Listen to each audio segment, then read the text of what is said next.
Hey everyone out there, I figured I'd do a quick video about today's inclement weather in Chicagoland, and that specifically is wind. Wind is not the EV's best friend. Unfortunately, wind can easily reduce your range. Anything above 15 mile an hour wind can easily reduce your range by an additional 15 to 20%. In some cases as high as 30%. The impacts can be almost twice that of using the heat at least in the Chevy Bolt in this case. So today it's 41 degrees here. We're having 25 to 30 mile an hour wind gusts, and driving to work today and to my typical lunch charging location, which happens to be Volta here at the Fox Valley Mall in Naperville.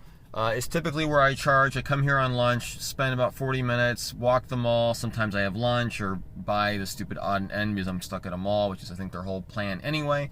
But right now I just want to show you that the actual energy usage today is pretty much about 3 to 1.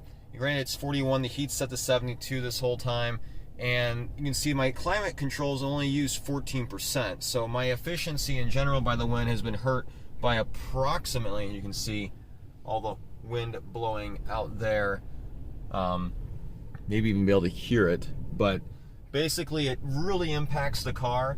Now when you're on a trip, especially a longer road trip and things like that, it can almost cut your range in half. I had a horrible experience, relatively speaking. Me and my now wife had a bad experience driving to Columbus and back, specifically back earlier this year, where we had 50 mile an hour wind gusts and we were getting closer to 2.2 miles a kilowatt without any heat in 35-degree weather. That was a horrible experience. So just keep in mind that when you're traveling this winter, that the wind is going to be more dangerous to your trip as far as making it more difficult than the heat. In most cases, the heat will not affect your range that much. Now, a trick I'm going to add to that to help you save energy, specifically on heat, which is critical, is do not leave it on auto. There are a couple settings down here. If you set it to auto, which is what I normally do, so I set auto, set my temperature, but what happens in most cases, and if you don't need it, it doesn't make any sense, is it blows the heat out here to defrost your window, which in most cases doesn't make any bit of difference. You really don't, you don't get the heat. It doesn't get to you. It hits the window, which is cold, and then it bounces off and kind of comes to you. But if you don't need to defrost your window, there's no point. So what I do is I press the auto, and I typically just press the head and feet, which will then redirect it to actually come to you through the vents and make you warmer with less energy used, and in general make the whole trip more comfortable.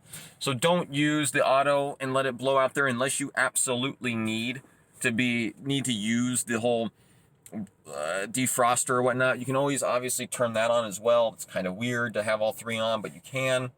But I would just recommend leaving those on. In most day-to-day use, you don't need to defrost the window all the time. Anyway, that's all I've got. If you like this video, please click the like button. If you want to catch more of my videos and more of my updates, especially as we go on some trips, we're going to go on, I guess, about a 150-mile trip on Friday that probably won't require any DC fast charging, but I'll make a video about it anyway.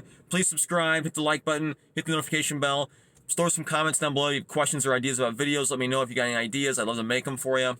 And as always, I will see you in the future.